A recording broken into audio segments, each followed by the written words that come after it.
Dobrý deň. Častokrát dostávame otázku, dá sa alebo nedá sa pracovať s osobami blízkymi na jednej palube.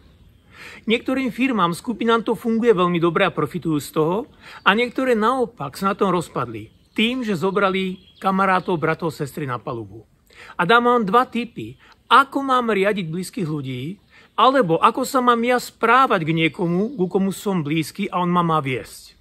Prvý tip: neakceptujte pozície vo firme typu kamarát, manželka, priateľ, brat, sestra, švagor.